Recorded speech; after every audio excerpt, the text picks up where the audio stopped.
The thunder of hooves against the dusty plains was the first sound Faith Anderson heard before the stagecoach careened off the edge. A day that had begun with the promise of a new life in Red River, New Mexico, ended with her face pressed against broken glass and the taste of blood on her lips. But her story didn't end there. It was merely the beginning of how she would learn to see beauty in her scars, and how a man named Flint Sullivan would teach her that love sees deeper than skin. Red River, New Mexico Territory, 1878. Faith woke to the sound of whispers.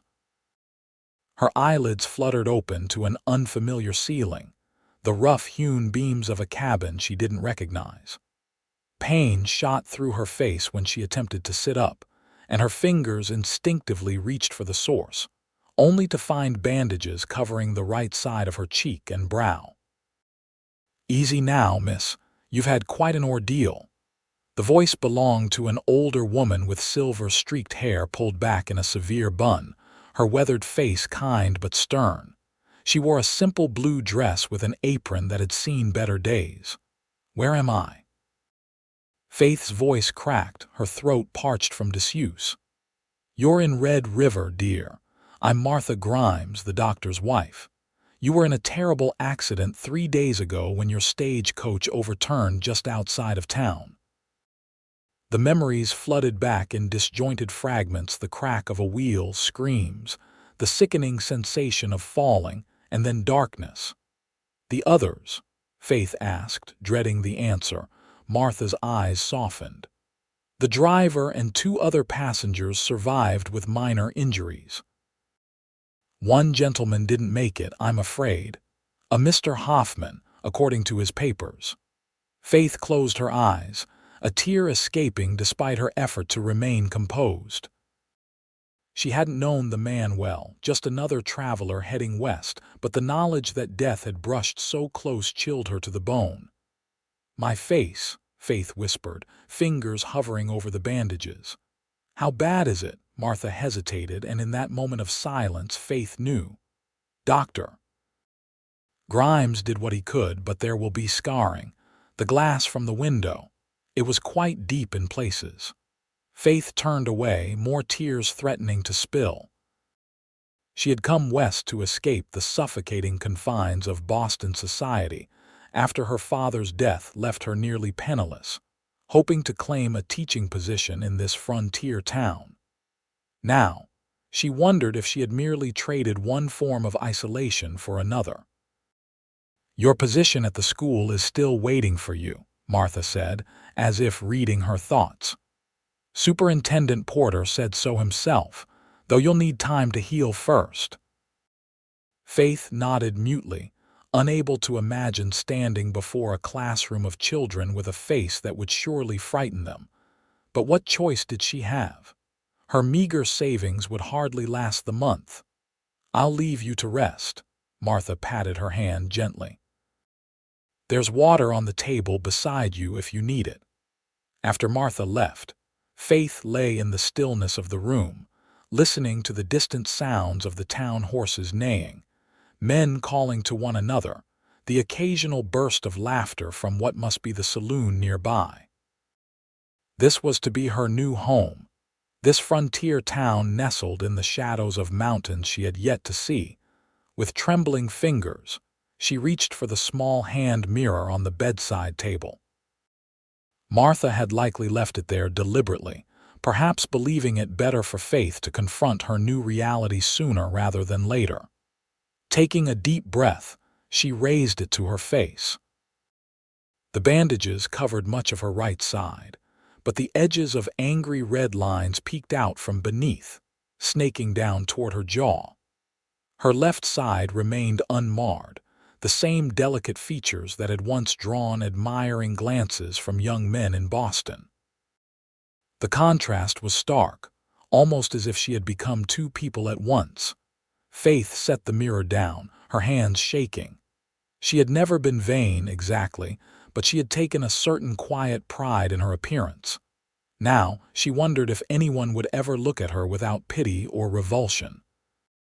The door to the room opened again, and Dr. Grimes entered, a kind-faced man with spectacles perched on his nose. "Ah, you're awake. Good, good." He approached the bed, his movements efficient but gentle. "May I?" He gestured toward her bandages.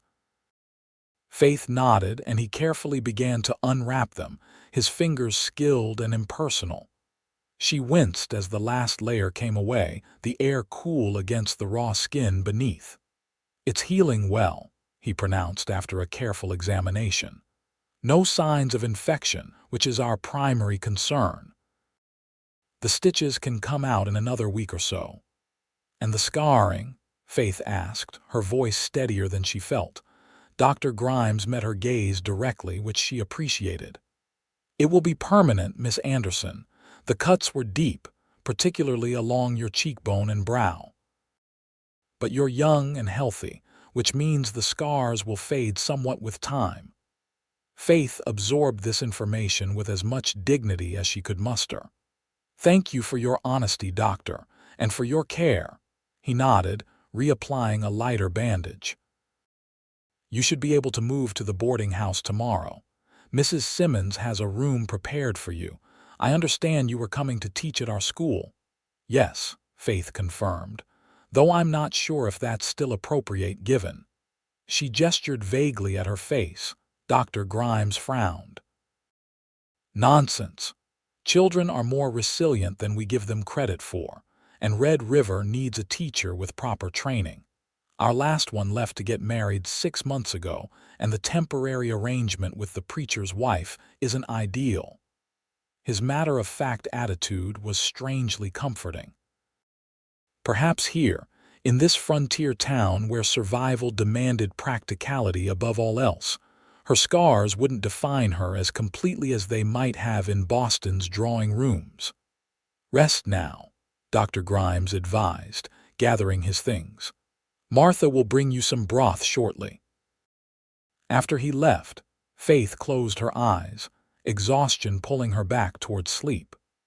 Just before she drifted off, she heard the sounds of spurs jingling and a deep voice downstairs, asking about the lady from the stagecoach. Martha's reply was too soft to make out, and Faith surrendered to sleep before learning who had been asking about her. The following day, Faith was settled into a small but clean room at Widow Simmons' boarding house. Her few belongings, rescued from the stagecoach wreck, sat in a trunk at the foot of the narrow bed. The most precious among them her father's pocket watch, her mother's Bible, and a small portrait of her parents on their wedding day had survived intact, which Faith took as a small blessing. Mrs. Simmons was a no-nonsense woman of about 60, with a bosom as formidable as her opinions, but she showed unexpected kindness when Faith arrived, her face still partially bandaged. "Dinner's at 6 sharp," she instructed. "Breakfast at 7. I don't serve lunch as most folks eat at the cafe or have their own arrangements. No gentlemen callers in the rooms, though you can entertain in the parlor until 8 in the evening." Faith smiled slightly, wincing as the movement pulled at her stitches. The idea of gentlemen callers seemed laughable now. "Thank you, Mrs. Simmons. I don't anticipate that being an issue." The older woman studied her for a moment. "Don't sell yourself short, Miss Anderson. This town's full of men who'd overlook far worse than a few scars for a woman with education and good breeding." With that surprisingly encouraging statement, she left Faith to settle in. The next few days passed slowly as Faith regained her strength. She ventured out briefly to visit the small schoolhouse where she would soon teach, but kept her face partially covered with a scarf despite the warm weather, uncomfortable with the curious stares of townspeople. Superintendent Porter, a balding man with kind eyes, showed her around the one-room school with obvious relief that she had survived to take the position. 28 students, ages 6 to 15, he explained. Most are eager learners, though some of the older boys are more interested in ranching than reading, I'm afraid. Faith nodded, running her fingers over the worn teacher's desk. "When would you like me to start?" "Monday next, if Dr. Grimes agrees you're well enough," Porter replied. "That'll give you another week to recover." As they stepped outside the schoolhouse, Faith noticed a tall figure across the street, leaning against the hitching post in front of the general store.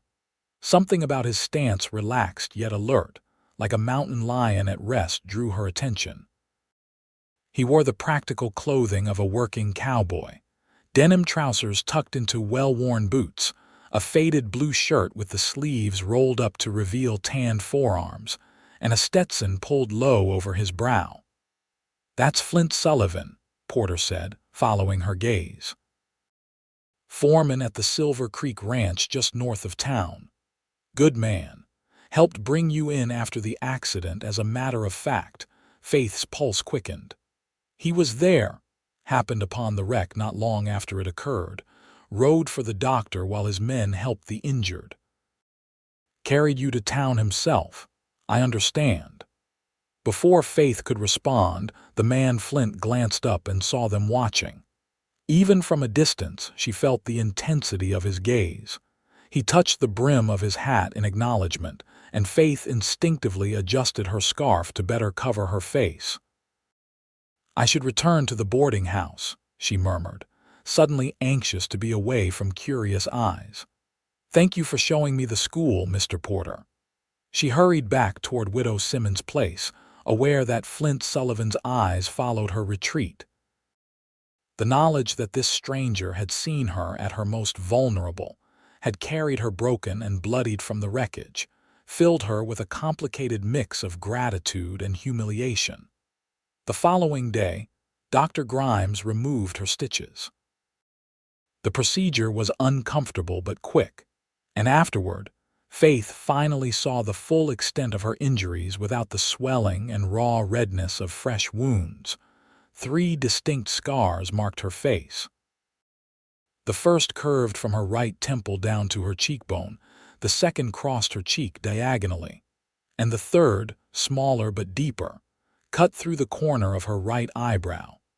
Together, they transformed half of her once smooth face into a landscape of jagged lines. "They will fade somewhat," Dr. Grimes assured her again. "And you're fortunate your eye was spared, and there's no damage to the muscle function." Faith nodded, touching the largest scar with trembling fingers. "Yes, I'm very fortunate," she echoed, though she couldn't quite keep the bitterness from her voice. That evening, needing fresh air and solitude, Faith slipped out of the boarding house after dinner. She wore a shawl draped to partially shield her face and walked toward the small church at the edge of town, where a cemetery overlooked the valley below. In the fading light, with most townspeople at home or in the saloon, she felt she could breathe freely for the first time since the accident. The view from the hillside was spectacular, rolling plains giving way to distant mountains, the last rays of sunlight painting them gold and purple. Faith stood silently, letting the beauty of the landscape wash over her. This was why she had come west, for open skies and new beginnings, away from the whispers that had followed her in Boston after her father's financial ruin and subsequent death. "It's something, isn't it?" a deep voice said from behind her. Faith startled, turning quickly to find Flint Sullivan standing a respectful distance away. Up close, he was even more imposing, tall and broad-shouldered, with features that might have been carved from the same rugged stone as the mountains. His eyes, she noticed, were a startling blue against his sun-darkened skin. "I'm sorry," he said immediately, seeing her alarm. "I didn't mean to frighten you, Miss Anderson." "You know my name," she said, instinctively adjusting her shawl. "Small town," he replied with a slight shrug. "And I was there when they pulled you from the wreckage. I wanted to see how you're healing." Faith turned away, presenting her unmarred profile to him. "As well as can be expected, Mr. Sullivan. Thank you for your assistance that day." He moved to stand beside her, gazing out at the view rather than at her, which she appreciated. "I've got a sister in Denver," he said after a moment. "She was thrown from a horse when she was 15, dragged for nearly a quarter mile before the horse broke free. Her leg never did heal right, and she's got scars that make yours look like cat scratches." Faith glanced at him, surprised by his bluntness. "Sorry," he said, catching her look. "I'm not much for dancing around things. What I mean to say is, Caroline, that's my sister, she thought her life was over too, but she's married now, with 2 little ones and another on the way." "I don't recall saying I thought my life was over," Faith replied stiffly. Flint turned to face her fully, and his directness made it impossible for her to hide behind her shawl without seeming childish. "You didn't have to say it. It's there in the way you hide, in the way you keep yourself apart. I understand it, but I also know it's not necessary. Not here." "You presume a great deal, Mr. Sullivan," Faith said, but there was less ice in her tone than she intended. There was something about his straightforward manner that made pretense seem pointless. "I suppose I do," he agreed easily.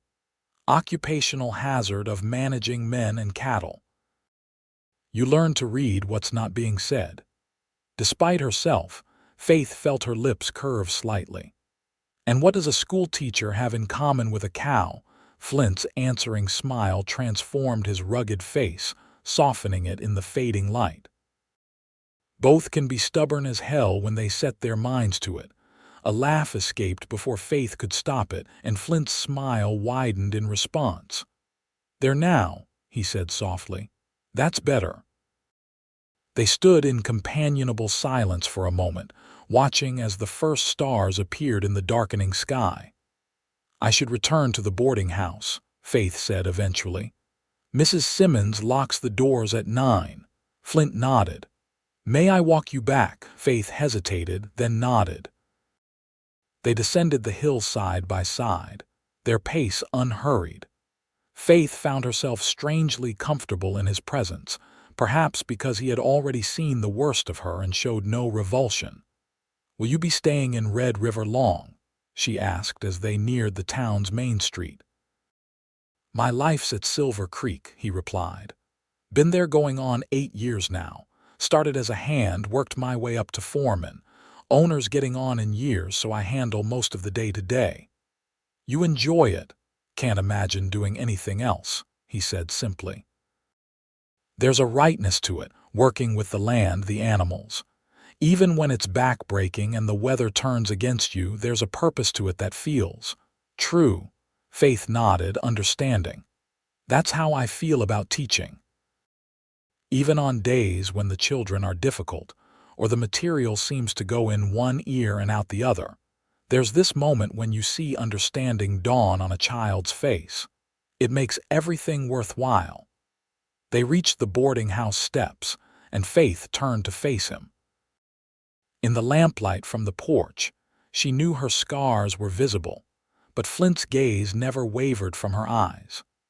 "Thank you for the company, Mr. Sullivan," she said formally, suddenly aware of how inappropriate it might seem for the new schoolteacher to be walking alone with a man at dusk. "Flint," he corrected. "And it was my pleasure, Miss Anderson." "Faith," she offered in return, surprising herself. He smiled again, that transformative expression that seemed to light his face from within. "Faith," he repeated as if testing the word. "It suits you."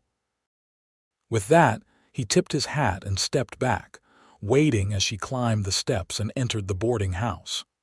Through the window, Faith watched him walk away, his stride long and confident under the newly risen moon. That night, she slept better than she had since the accident. Monday arrived with the nervous anticipation of her first day teaching. Faith had spent hours preparing her lessons, grateful for the distraction from her anxieties about facing the children. She arrived at the schoolhouse early, arranging books and writing her name carefully on the blackboard. "Miss Anderson." The students began arriving in 2s and 3s, some on foot from town, others on horseback, or in wagons from outlying farms and ranches. Faith greeted each one at the door, determined to establish herself as confident and approachable despite the whispers and wide-eyed stares her appearance generated. By 8 o'clock, all 28 students were seated. Faith stood before them, hands clasped to hide their slight trembling. "Good morning. I am Miss Anderson, your new teacher. I look forward to getting to know each of you as we learn together this year." A small girl in the front row, no more than 6 years old with blonde pigtails, raised her hand immediately. "Yes." Faith acknowledged her, preparing herself for the inevitable question about her face. "Did it hurt awful bad when you got those marks?" the child asked, her expression more curious than afraid.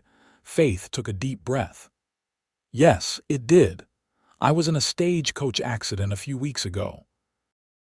But I'm much better now. Thank you for asking." An older boy at the back called out, "My pa says you're mighty brave to come teach us instead of hiding away like some folks would." Surprised by this assessment, Faith felt a rush of warmth. "That's very kind of your father to say." "Now, shall we begin with roll call? When I call your name, please stand and tell me one thing you hope to learn this year." The day proceeded more smoothly than she had dared hope. There were occasional stares and a few more questions about her accident, but the children's natural resilience and curiosity soon turned to the lessons at hand.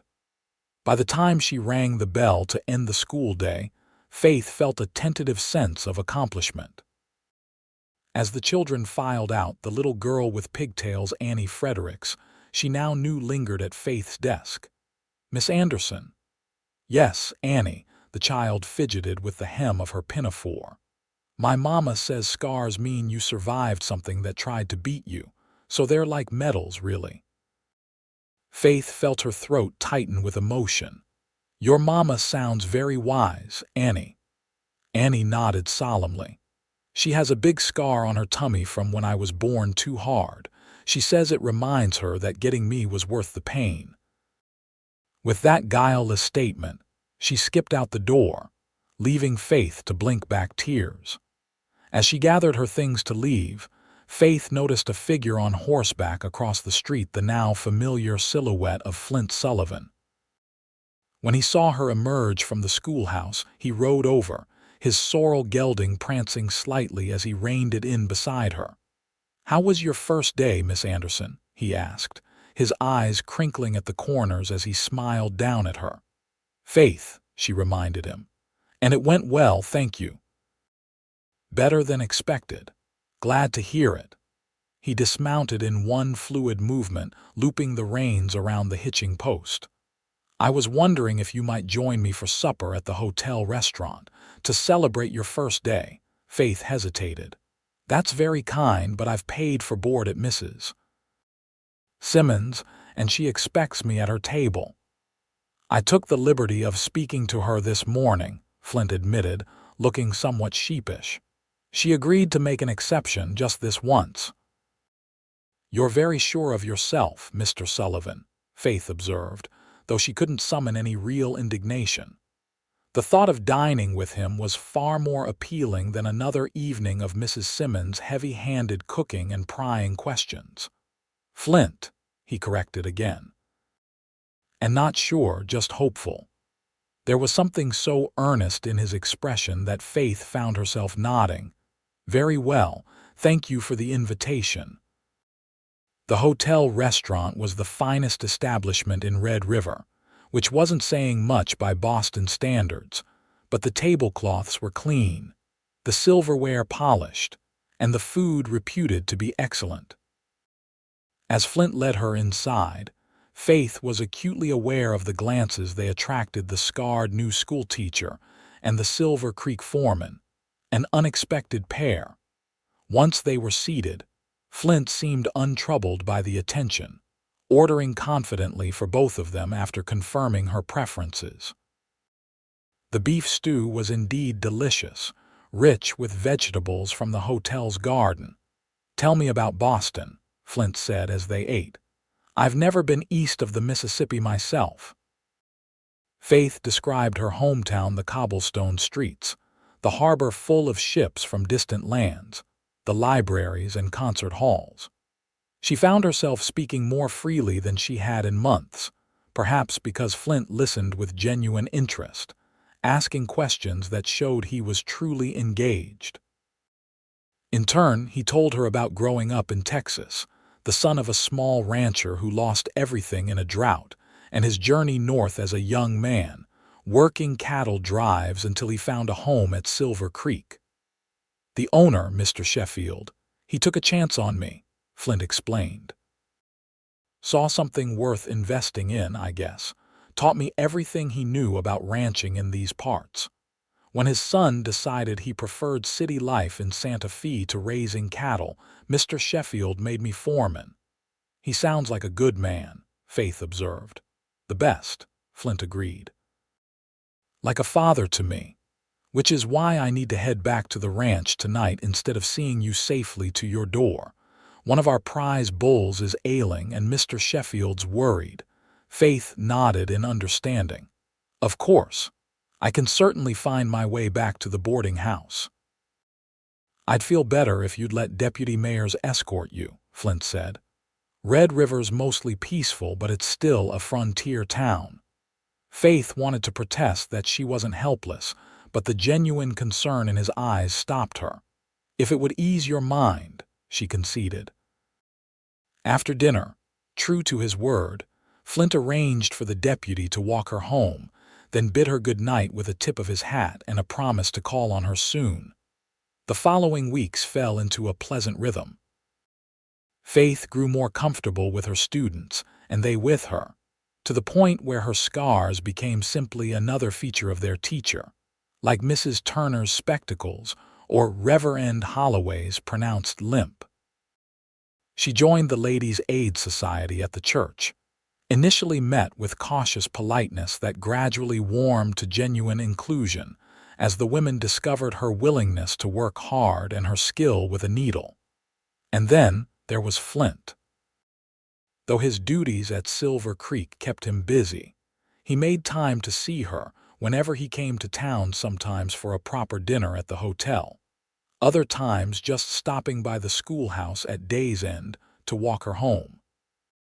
They attended church together on Sundays, raising eyebrows but also receiving smiles of approval from many of the townspeople. Faith found herself looking forward to his visits with an eagerness that both thrilled and frightened her.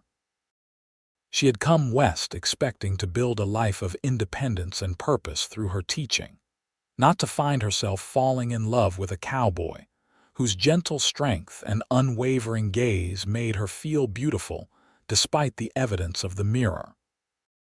One crisp October afternoon, nearly 3 months after the accident, Flint invited her to ride out to Silver Creek for Sunday dinner after church. Mr. Sheffield's been asking to meet the lady who's got me inventing reasons to come to town twice a week, he explained with a smile. And I'd like to show you the place, if you're willing. Faith agreed, though not without trepidation. Their courtship, if that's what it was, had thus far been conducted under the watchful eyes of the town. A visit to his home territory felt significant, a step toward something more serious. Mrs. Simmons supplied knowing looks and unnecessarily detailed instructions about returning before dark as Faith prepared to leave that Sunday. The ride to Silver Creek took just over an hour, with Faith seated somewhat primly on a gentle mare Flint had borrowed for her use, and Flint atop his favored sorrel. Silver Creek Ranch spread across a verdant valley nestled between rolling hills, a picture of pastoral prosperity. The main house was larger than Faith had expected, a well-maintained 2-story structure with a wide porch and climbing roses that had managed to survive the first light frosts of the season. Flint helped her dismount, his hands lingering briefly at her waist. "Nervous?" he asked quietly. Faith smoothed her skirts, adjusting her hat. "A little," she admitted. "It's important to you, this place and these people." "They'll love you," he assured her, leading her up the steps. Mr. Sheffield proved to be a hardy man in his 60s, with a shock of white hair and laugh lines deeply etched around his eyes. He welcomed Faith with courtly manners that spoke of an Eastern upbringing, while his housekeeper, Mrs. Hatcher, fussed over the state of the dining room and hurried to add an extra place setting. "So you're the schoolmarm who's been making my foreman neglect his duties," Mr. Sheffield teased as they sat down to a sumptuous meal of roast chicken and all the trimmings. "I assure you I've done no such thing," Faith protested, then caught the twinkle in the old rancher's eye. "At least, not intentionally," she amended with a smile. "Don't let him fool you," Flint said, passing her a basket of freshly baked rolls. "The ranch has never run smoother, and he knows it." Mr. Sheffield chuckled. "True enough. Flint here could run this place with his eyes closed. Has been more or less these past few years as my joints have gotten creakier." The conversation flowed easily through dinner, with Mr. Sheffield sharing stories of Flint's early days on the ranch, including a particularly humiliating incident involving an ornery pig and a mud pit that had Faith laughing until tears came to her eyes. After dinner, Flint suggested showing Faith around the property while there was still daylight. They walked along a creek that gave the ranch its name, its waters clear and swift over smooth stones. "It's beautiful here," Faith said, breathing in the scent of pine and wild grasses. "I can see why you love it," Flint nodded, guiding her toward a small rise that offered a view of the entire valley. "Mr. Sheffield has no heirs interested in ranching. His son's a lawyer in Santa Fe, content with city life. He's offered to sell me the ranch when he's ready to retire. Been setting aside money for years now." Faith glanced at him, recognizing the significance of what he was sharing. "That's wonderful, Flint. You'd be an excellent steward of this land." He turned to face her, his expression suddenly serious. "I've been wondering if you might consider being part of that future, Faith." Her heart stuttered in her chest. "What are you asking?" "Nothing formal yet," he clarified hastily. "I respect you too much to rush things, but I want you to know my intentions. I care for you deeply. More than I thought possible after knowing someone such a short time. And if you could see yourself sharing this life someday, this land, this work, this home, I'd consider myself the luckiest man in the territory." Faith's eyes filled with tears, emotion overwhelming her. She had come to care for Flint more than she had allowed herself to acknowledge, but doubt still plagued her. "Flint," she began hesitantly, "I need to ask something and I need the truth." He nodded, waiting. "My face," she said, forcing herself to maintain eye contact. "The scars. Do they truly not repel you? I could understand if they do. Many would find them difficult to accept in a wife." Flint's expression softened, and with infinite gentleness, he reached out to trace the longest scar that ran from her temple to her cheekbone. Faith held perfectly still, hardly breathing as his fingertips followed the raised line. "Faith Anderson," he said, his voice rough with emotion. "Every mark on your skin tells a story of survival, of strength.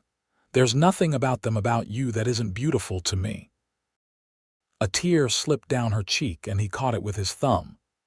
"I see you," he continued. "Not just your face, whether scarred or whole, but you, your kindness with the children, your determination, your quiet dignity. That's what I'm asking to share my life with." Faith covered his hand with her own, pressing it against her scarred cheek. "Then my answer is yes," she whispered. "Not to a formal proposal yet, but to the possibility, to the intention."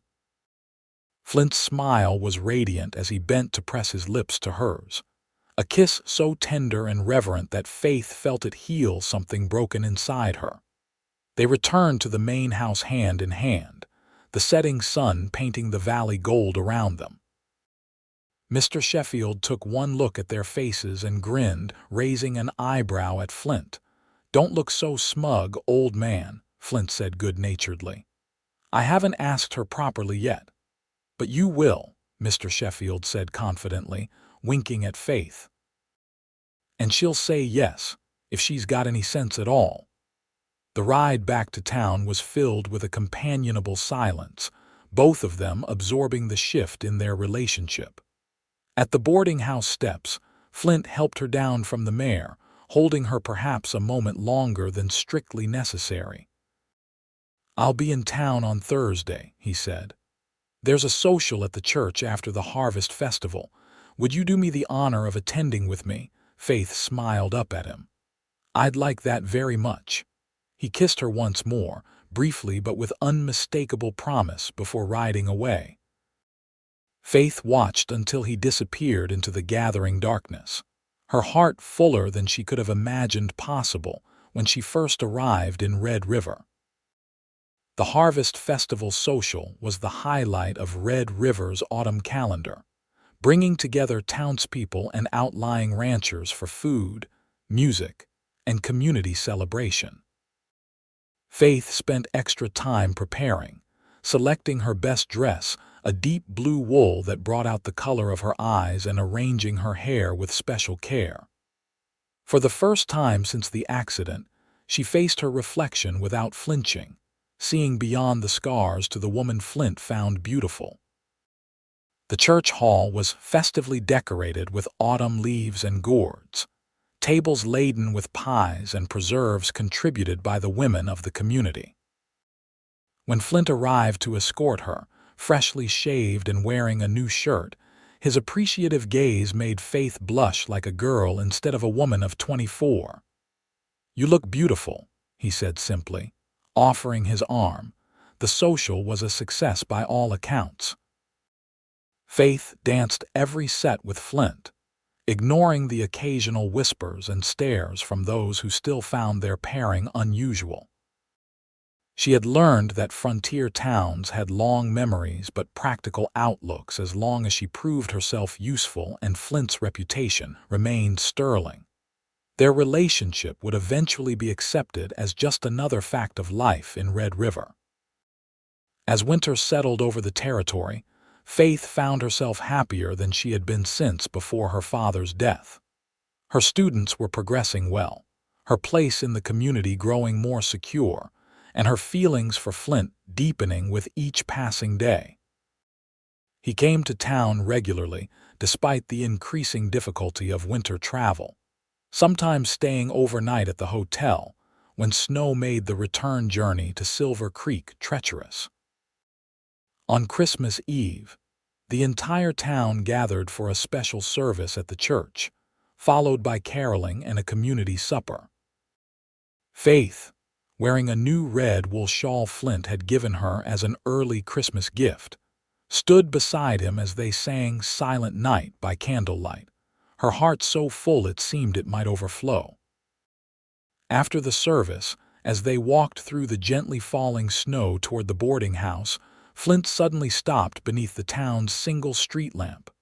"Faith," he said, his breath forming clouds in the cold air, "I can't wait any longer." Before she could ask what he meant, he was down on one knee in the snow, a small velvet box in his hand. Faith's hands flew to her mouth, tears immediately springing to her eyes. "Faith Anderson," Flint said, his voice steady despite the emotion in his eyes. "These past months have been the happiest of my life. You've shown me what it means to be truly brave, truly beautiful, inside and out. I love you with everything I am, and I want to build a life with you at Silver Creek, if you're willing, or wherever you wish to be.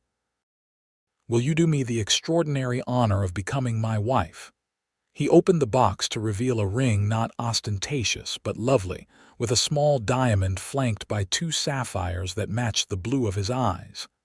"Yes," Faith whispered, then louder, "Yes, Flint Sullivan, I will marry you." As he slipped the ring onto her finger, cheers erupted from nearby. Faith looked up to see a small crowd of townspeople who had followed them from the church, including Mrs. Simmons, the Grimes, and several of her students. "Took him long enough," called Mr. Sheffield, who had come to town for the holidays and was leaning on his cane with a broad smile. Flint laughed, standing to pull Faith into a kiss that prompted more cheers and a few good-natured whistles. When they parted, Faith was surrounded by well-wishers offering congratulations, and in Mrs. Simmons' case, unsolicited advice about married life that made her blush furiously. They agreed to a spring wedding, after the worst of winter had passed, but before the busiest season at the ranch. Faith would finish the school year, and a new teacher would be found for the fall term. In the meantime, they began making plans for their life together. Mr. Sheffield insisted on giving them a plot of land on the ranch property as a wedding gift. "Already picked it out," he told them during a Sunday visit in February. "That rise overlooking the east pasture with the stand of pines. Always thought it would make a fine home site." Flint was visibly moved by the generosity.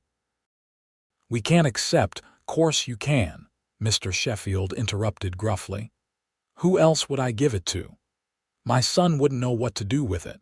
Besides, I need you close by if you're going to take over the operation someday." Construction on their house began as soon as the ground thawed enough to dig foundations. Faith rode out whenever possible to see the progress, thrilling at the sight of walls going up and a roof being raised, tangible evidence of the future they were building together. April brought green to the hills again, and with it, final preparations for the wedding. Faith's dress, a creation of ivory silk with delicate lace at the collar and cuffs, hung ready in her room at the boarding house. The church was to be decorated with wildflowers gathered by her students, and Mrs. Hatcher had been baking for days in preparation for the reception at the hotel.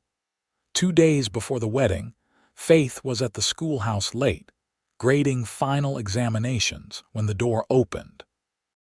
Expecting Flint, who had promised to walk her home, she looked up with a smile that faltered when she saw it was Superintendent Porter instead. "Miss Anderson," he said formally. "May I have a word, of course," Faith replied, setting aside her work. "Is something wrong?" Porter shifted uncomfortably. "I've received a letter from the school board in Santa Fe. It seems they've heard about your condition." Faith stiffened. "My condition? Your face, Miss Anderson." Porter had the grace to look embarrassed. "Someone has raised concerns about the suitability of having a teacher with such visible differences." Anger flared hot in Faith's chest. "I've been teaching successfully for nearly 8 months, Mr. Porter. My condition, as you call it, has not hindered my abilities in the slightest."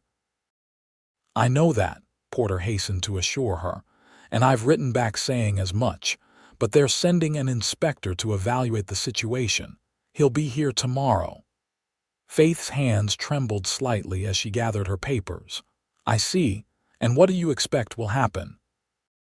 Porter shrugged helplessly. "I honestly don't know. These territorial officials can be unpredictable. I wanted to warn you to give you time to prepare." "Thank you for that, at least," Faith said stiffly. As Porter left, Faith sat in stunned silence. The thought that all she had built here, her place in the community, her students' respect, could be threatened because of her scars was almost too much to bear. And 2 days before her wedding, no less. When Flint arrived shortly after, he found her still sitting at her desk, tears streaming silently down her face. "Faith, what's happened?" He was at her side instantly. Kneeling beside her chair, through halting sentences, she explained Porter's visit and the impending inspection. As she spoke, Flint's expression darkened from concern to outrage. "This is absurd," he growled. "You're the best teacher this town has ever had. Every parent I know sings your praises." "Apparently not everyone," Faith said bitterly. "Someone must have written to the territorial board." Flint stood suddenly. "The Wilcox family. Has to be. Timothy Wilcox failed his examinations last month, and his father was in the saloon complaining that you had it in for the boy. said some ugly things about you that almost got him a broken jaw from deputy mayors.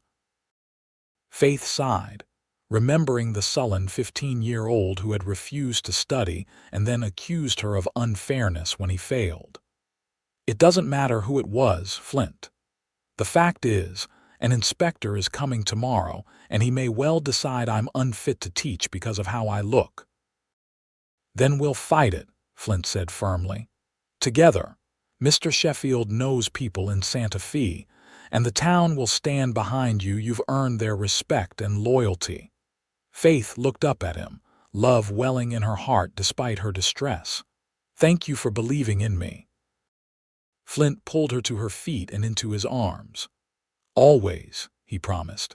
Whatever happens tomorrow, whatever happens for the rest of our lives, that will never change. The inspector arrived the following morning, a dour man named Bradshaw with spectacles and a perpetual frown. Faith taught her classes as usual, aware of his critical gaze following her every movement from the back of the room. She refused to be intimidated, throwing herself into the lessons with extra enthusiasm, drawing even the most reluctant students into participation.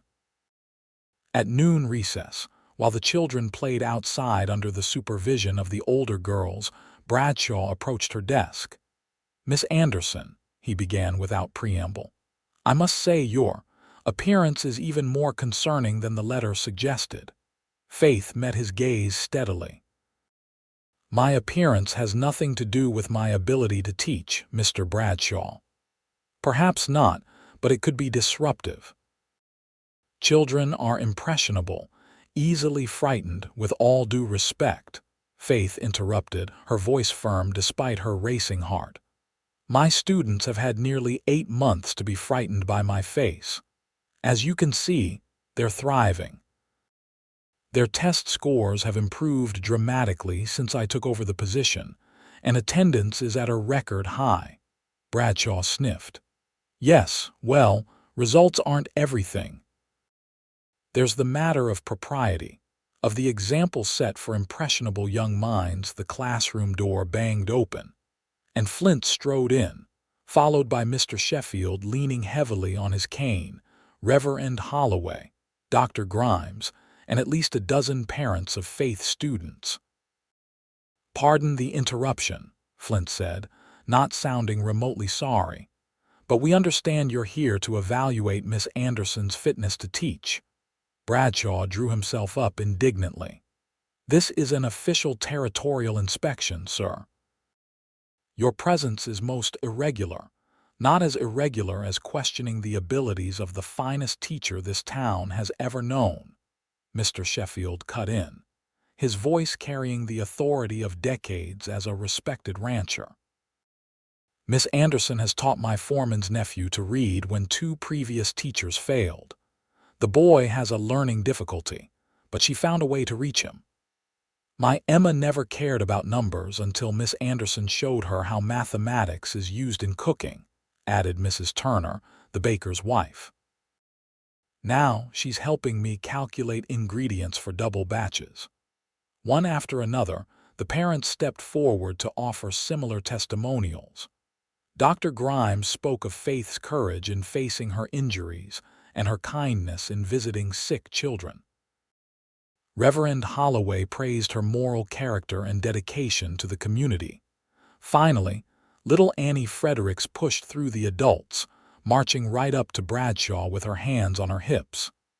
"Miss Anderson says scars tell stories of being brave," she announced. "And she's the bravest person I know. If you make her leave, I'm never going to school again." A chorus of childish voices from the doorway echoed this sentiment, as Faith students crowded in to see what was happening. Bradshaw looked increasingly uncomfortable as the room filled with Faith supporters. Flint moved to stand beside Faith, his hand warm and steady on her shoulder.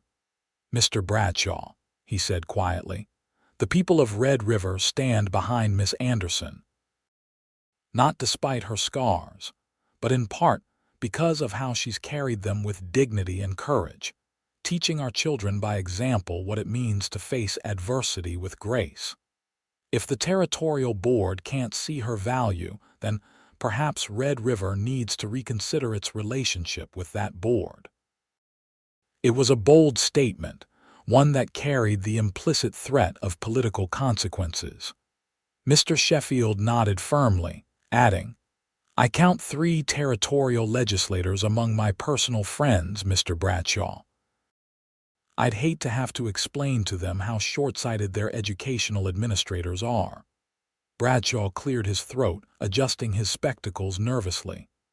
"Well, that is to say, obviously there are extenuating circumstances here. Local support is certainly a factor in my evaluation." "And your evaluation will be?" Flint prompted. Bradshaw sighed, deflated. "I will report that Miss Anderson is performing her duties admirably with the full support of the community. I see no reason for further action by the board." A cheer went up from the assembled parents and children. Faith's eyes filled with tears as she looked around at the people who had become her family in this frontier town, who had seen beyond her scars to the person beneath. The remainder of the day passed in a blur of emotion. After school, Faith was surrounded by students and parents offering congratulations both on her victory over Bradshaw and her impending marriage. By the time she and Flint finally escaped to take a quiet walk by the creek, the sun was low in the sky. "Thank you," Faith said, squeezing his hand as they strolled along the bank, "for standing up for me today." Flint shook his head. "I just rounded up the troops. They came because they love you, Faith, because you've made a difference in their lives and their children's lives." Faith stopped walking, turning to face him fully. "I love you, Flint Sullivan, so much it terrifies me sometimes." He smiled, reaching up to trace the now familiar path of the scar along her cheekbone, a gesture that had become a tender ritual between them. "Nothing terrifies you, Faith Anderson. You're the bravest person I know." "Not for much longer," she teased. "Tomorrow I'll be Faith Sullivan." "That has a nice ring to it," he agreed, bending to kiss her as the setting sun turned the creek to molten gold around them. The wedding day dawned clear and warm, as if nature itself approved of their union. The little church was filled beyond capacity, with people standing along the walls and spilling out onto the steps. Faith, waiting in a small antechamber with Martha Grimes, who had become a surrogate mother to her, felt a curious calm. "Nervous, dear?" Martha asked, adjusting Faith's veil. "Strangely, no," Faith replied honestly. "It feels like everything that came before even the accident was leading me here." "To him," Martha smiled, patting her hand. "That's how it should feel. Now one last touch." She reached into her pocket and withdrew a small silk pouch.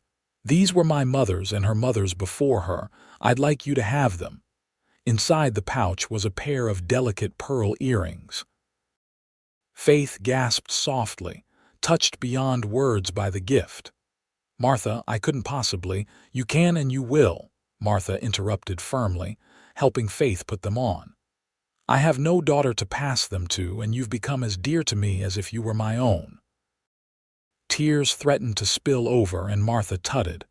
"None of that now. You'll ruin your complexion. It's time."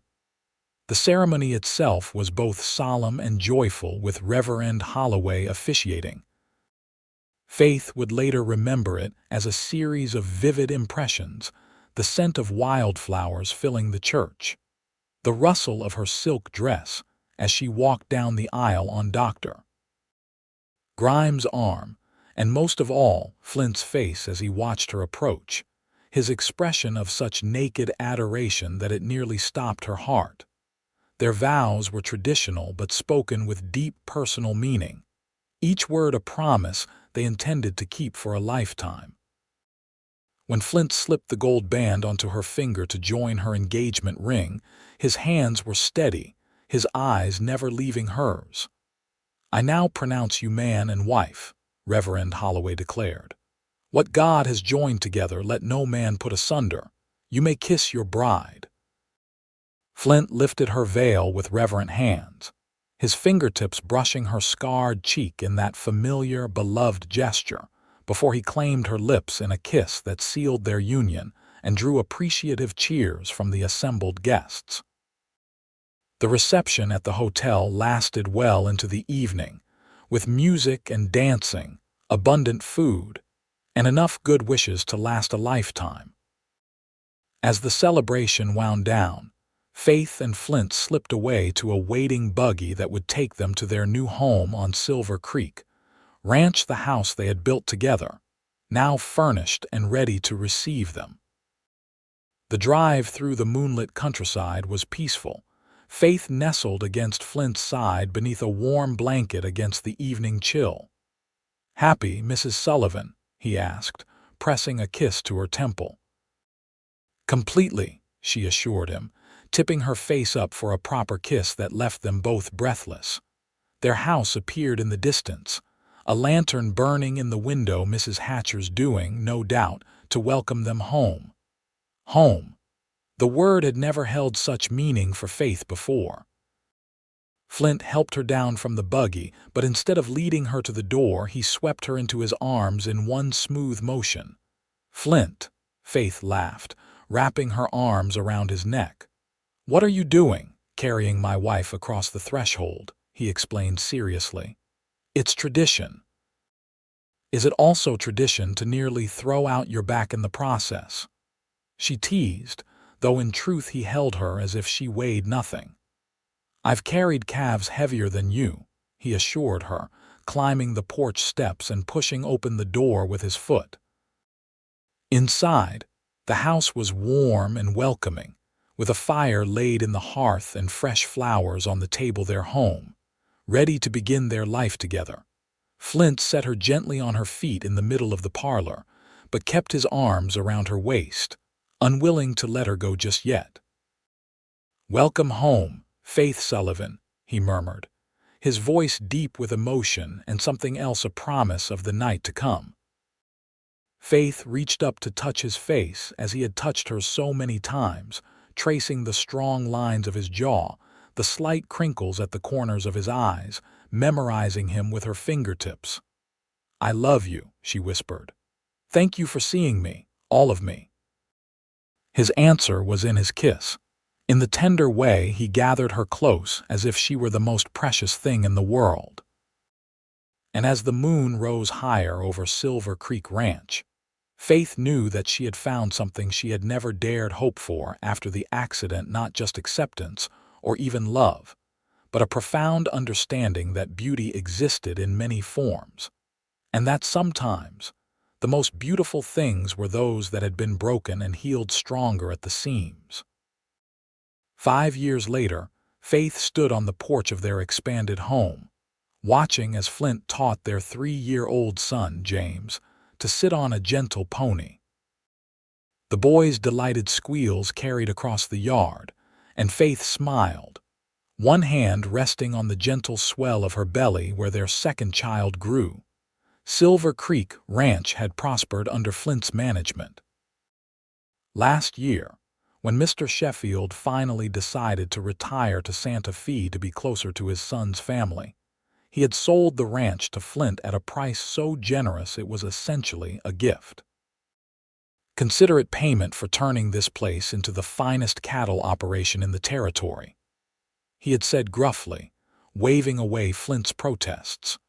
The school in Red River had a new teacher now, a young woman from Denver who had arrived with modern ideas and boundless enthusiasm.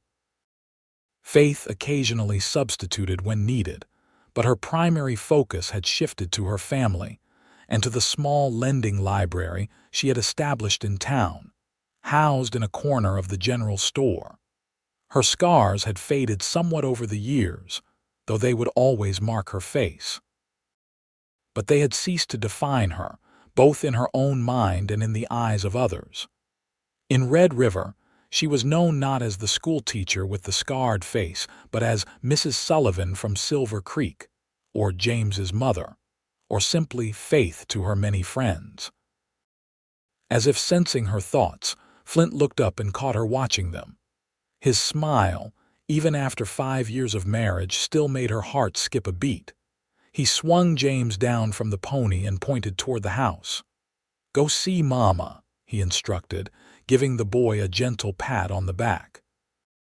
James needed no further encouragement, running toward the porch on sturdy little legs, his dark hair so like his father's flopping with each step. "Mama," he cried, throwing himself against her skirts. "I rode Daisy all by myself." Faith bent carefully to hug him, mindful of her pregnancy. "I saw. You're becoming quite the horseman, just like your father." Flint climbed the porch steps to join them, his hand automatically reaching to rest on the small of Faith's back. It was a gesture as familiar and essential as breathing this constant, gentle affirmation of connection between them. "How are you feeling today?" he asked, his eyes searching her face for any sign of discomfort. "Perfectly well," she assured him. "Dr. Grimes says this baby is developing exactly as it should." Flint nodded, relieved. Faith's first pregnancy had been difficult, with James arriving several weeks early after a scare that had nearly cost Faith her life. This time, thankfully, everything was proceeding normally, though Flint remained vigilant. "I was thinking," Faith said, as they settled into the porch swing while James returned to the yard to examine a fascinating beetle, "about how much has changed since I first came to Red River." Flint's arm tightened around her shoulders. "Having regrets? Not a single one," she said firmly. "Even the accident. As terrible as it was, it brought me here, to this life, to you." His free hand came up to trace the longest scar along her cheekbone, the gesture that had once made her flinch but now felt like a benediction, a reaffirmation of all they had built together.